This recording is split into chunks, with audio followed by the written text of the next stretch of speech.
Welcome everybody. Thanks Arno for the introduction.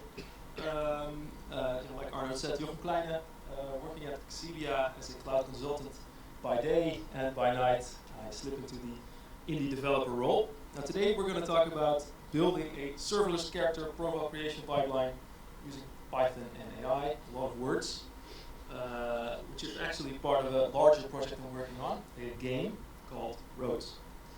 Now, how is at this Python conference, I think, king, but it's good to start with the what and the why first, give a little bit of context of what Roads is and why you would want to build indeed like an AI interrogating you. So let's start with that. I've been into building AI-fueled games for a while now. The last one being Shimmers, I put out like a year ago, and I actually presented it here in the forum earlier last year, or late last year too. Some of you might have been present. I see nodding, nice. Yeah. So it was a wildly successful game for the few people that did download it in the end. My mom played it a lot. But another day, another side project. But I did learn some really interesting lessons along the way. The first is that with AI we can look again at some of our normal game mechanics and turn them on their head or extend them. Second is that people really don't like prompting in games. They'll talk all day to ChatGPT and Claude and what have you, but when it's time to game, it's not time to produce, but it's time to consume. And lastly is that these AI models already can mimic some pretty interesting human emotions and human traits, like sadness, anger, shyness even, complex emotions. So then what's Roads? What's this new game? Well, it's all about making decisions. And I really like when games do this well, like Baldur's Gate or Mass Effect. Games that put a decision in front of you that really has impact on the rest of your gaming journey. And sometimes also has effect on your character itself. For example, your character becomes more evil if you choose evil choices. So I like that mechanic. But in these games, the paths you can take are finite and deterministic and preconceived by the developer. And so if we look again at this mechanic with an AI lens, we might be able to make this a little bit more indeterministic, where every decision you make has effect on your profile, on your traits, and maybe on your abilities. And so it's like a continuous feedback loop of decision having influence on your profile. Kind of like real life, I think. So, quick flow of how that would work. Here's Alice, and she's faced with a decision. You find a pot of gold, what do you do? Let's say she returns it, and she does that enough times, maybe she'll get an altruistic character trait. But after a few more decisions, maybe she doesn't give out any coins to the beggar, then maybe at some point that trait will change into self-interested, a certain intensity, certain percentage tied to it.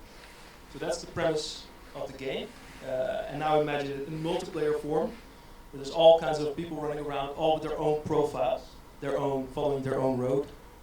That's the title. And so the cool thing then also is that these traits and these abilities I didn't come up with beforehand. They are emergent from the decisions they made. And those decisions become data, you give that to an AI model, and out comes this character profile. Right, so what are we going to build today in this session is a starting point, because it turns out if you actually want to start doing this and you give everybody a blank profile, like as humans we come out as babies, it takes a while before you actually develop some kind of character profile. So we need a fast way to onboard the player and give them certain personality traits that befit them or the character they want to enact. So our starting profile, it's like the starting game screen where you spend a lot of time building, making sure your character looks good. It's that, only just for your personality, really. So we'll start by going through the core mechanics, then the profile analysis itself. Then we are going to scale our little thing that we've built and bring it to the cloud. And there's also a demo involved. Okay, so let's work backwards. You've seen the thing on the right now a few times. How do we get from 0, a place where we know nothing about the player, to where we know something about them? And some of you might be thinking, we're going to scrape their Facebook wall and analyze their WhatsApp messages. But no, we're going to keep it clean. But we need data, basically.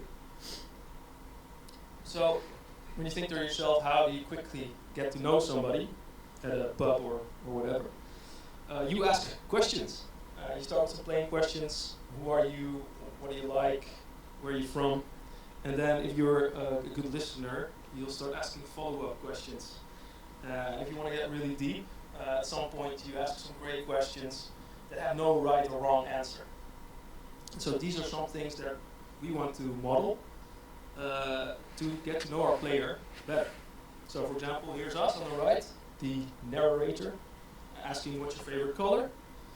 And Alice is going to choose one of these options. And notice how we give them options. If we let her prompt anything she wants, that's cool too. But like I said, I've learned people are way too lazy for that. So we'll give her some options. So that's a straightforward example. But the deeper question would be, what drives you? Again, some options to an answer. And at this point you might say, this is just exactly like a personality test where you get graded into one of these colors. And it's kind of true. But I think that also makes sense, right? There's a large body of literature written on how to get to know people better.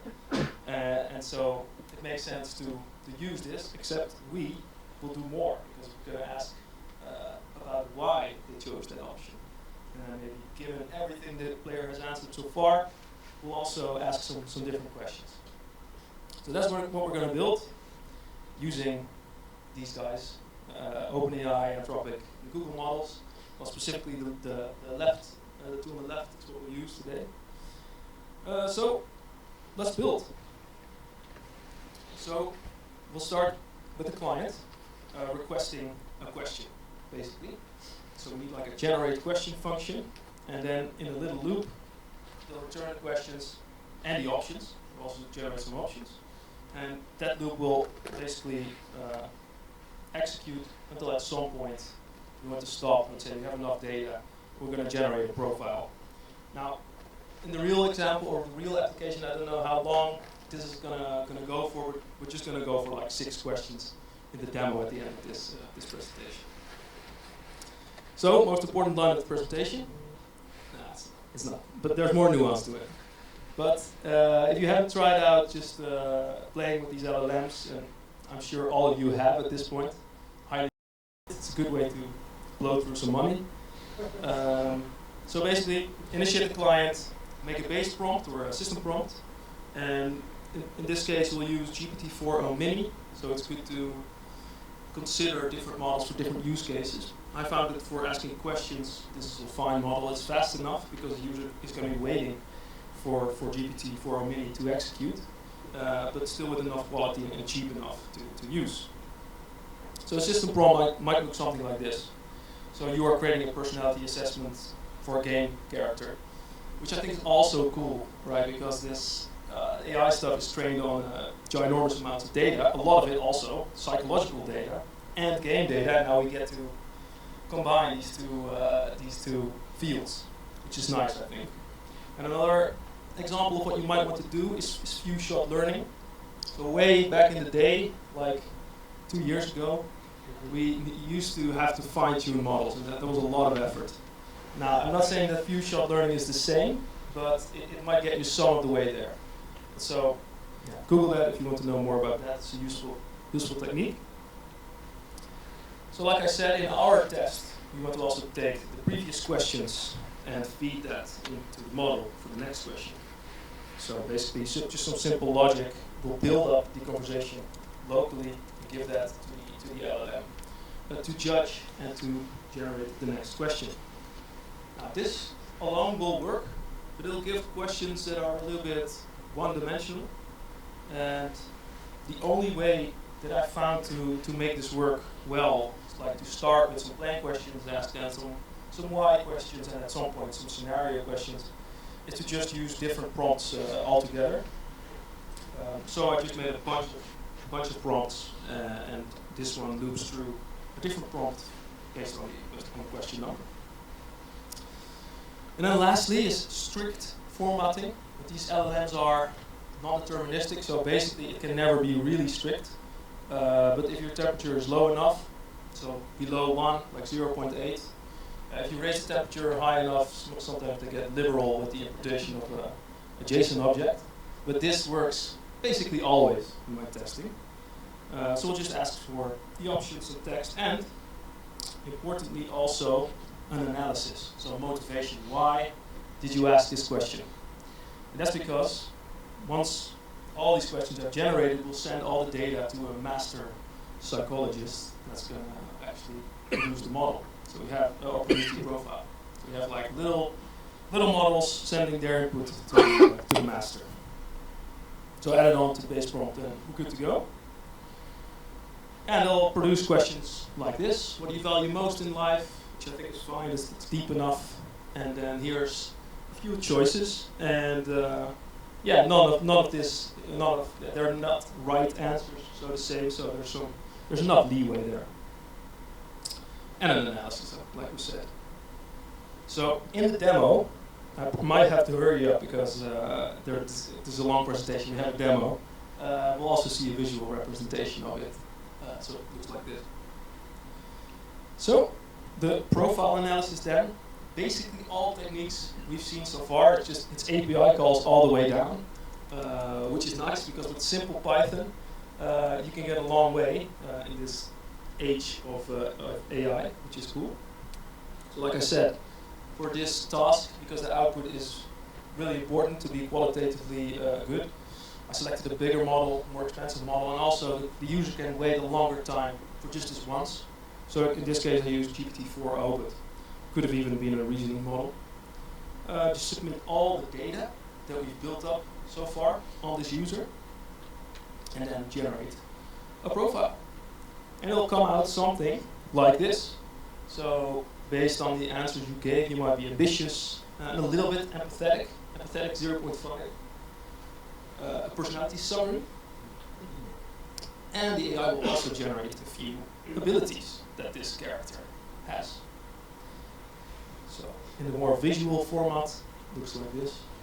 And this is just this is an app that I basically vibe coded really quickly. So if there's any faults in the demo later, it's Cursor's fault. There's the abilities. So time to get real and deploy this so we can actually use it in mobile devices if this is going to be a mobile app or a website or whatever. So we built two things now: the ask question, bit of logic, and the generate profile one. And these lend itself well to serverless computing. So Lambda function is a serverless computing service for the AWS platform, basically able to execute tiny amounts of code, or large amount of code, up to 15 minutes, and you don't have to worry about the underlying compute at all. It also lends itself well to bursty workloads, because if you don't execute it, you don't pay anything. And I found that with Shimmers, for example, that went through a long time of having no users. It was nice that I didn't have to pay anything. So I don't know, taking a precaution here, and all again going serverless. So we have these two functions, and since we're in a Python conference, we could go Terraform to deploy them, or Pulumi, but let's stay away from the dirty YAML and use CDK, Cloud Development Kit, an open source development framework. You can just define all your resources, still use all your Python classes and objects and loops, whatever you have, what have you, and you define them like so. So a runtime handler pointing at the relevant Python file, and you're good to go.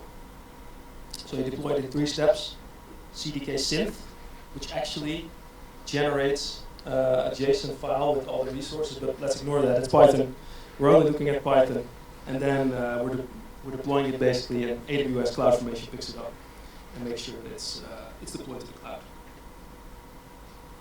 So we still need a little more, right? We have these 2 bits of code, but we still need that piece of logic that's going to loop through them. I chose to use the step function for that.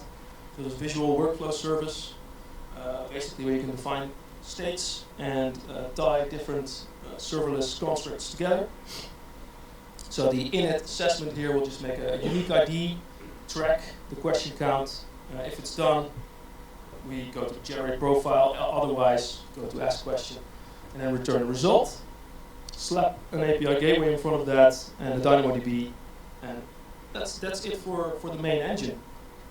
And again, step functions, we can define in Python with CDK.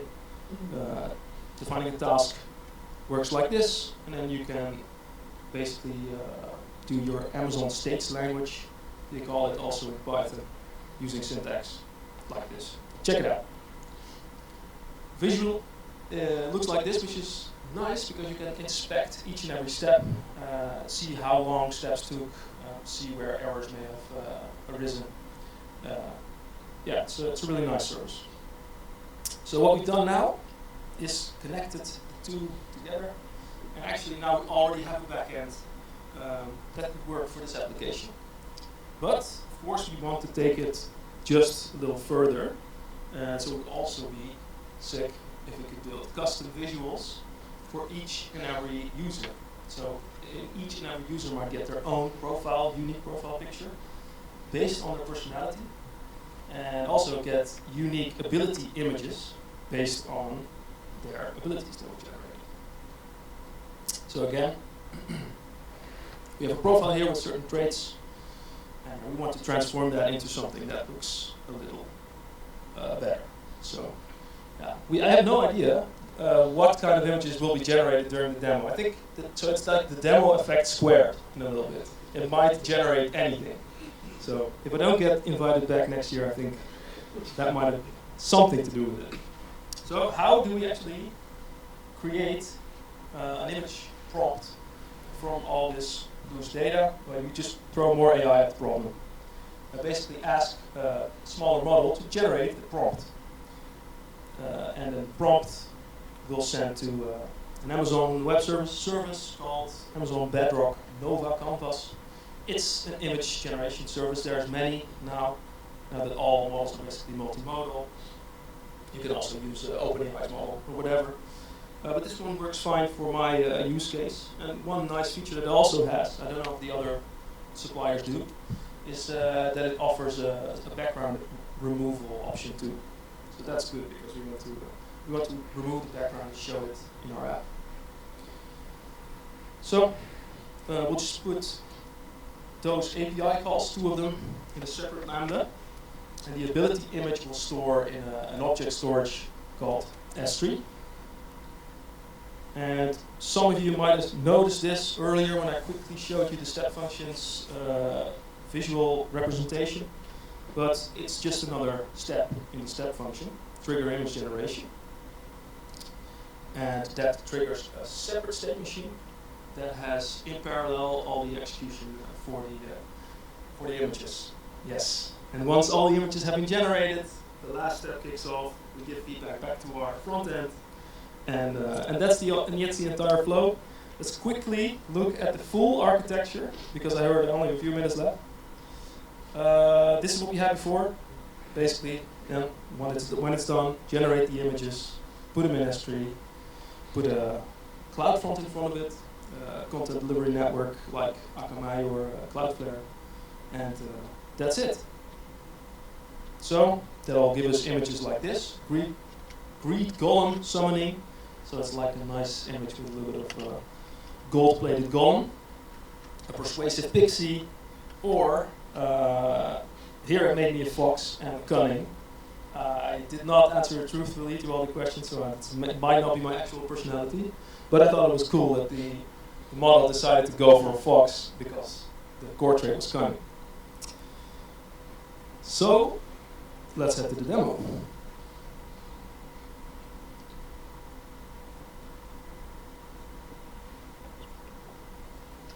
You guys can see this well, right?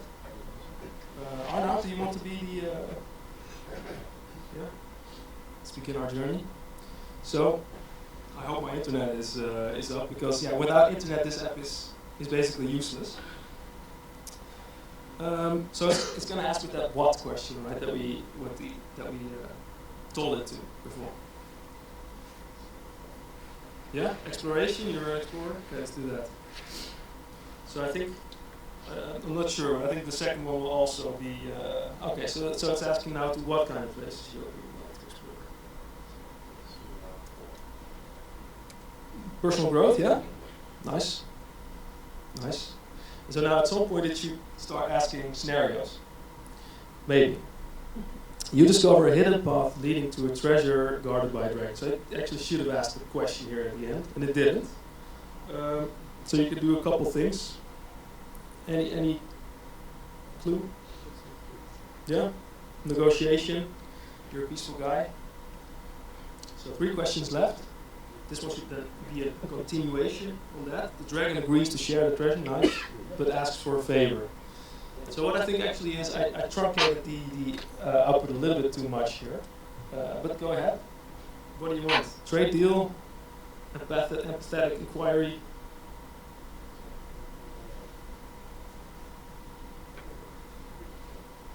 Demand the treasure. You're a brave man. Yeah.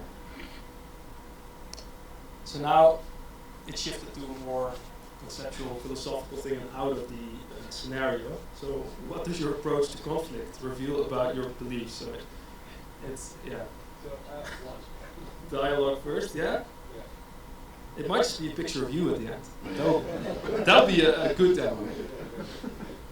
Okay. So what matters most to you? Truth, connection, agency, or harmony? So we've gone full philosophy here. Truth is good, huh? Oh, we got a bug. Oh. Gotta talk to cursor after this one. Okay, so now this one is probably we went through 6 questions. So in the back end now, right, summoning my character portrait. And that image generation takes quite a while. Luckily, we parallelized it, but it can take up to 30 seconds per image. But we're done. Hopefully the user has stuck around. Arnoud. Okay, bold explorer with a knack for diplomacy. You're adventurous, diplomatic, and also stubborn. I'm not sure why it categorized you as stubborn. In the back, it actually also has some explanation, some motivation on why the AI chose this. So maybe we'll look into that later together. And so it's you've got some shield here, stubborn standoff shield, dragon's whisper, and some different. So that's basically it. So lastly, then. This is obviously just a demo. I don't think even the end game will be a mobile app. I'm envisioning maybe more of a web app or something. But I think it's a nice example that shows how you can use the different AI techniques these days with trivial Python, really, to create something kind of interesting. One problem I do have is the solution that it gets expensive quickly. For example, every image costs 4 cents to generate on the fly. So that alone here, we've gone in for 16 cents. Now every AI or OpenAI call, of course, also costs some cents. So I think that might have been 3 cents. So just us talking here costs 20 cents. Now that might not seem like a lot, but when millions of users download the app, and they will, I need to be ready for that. So I had the same problem actually with the previous app. Yeah, I think that's it. Thanks for listening, everyone.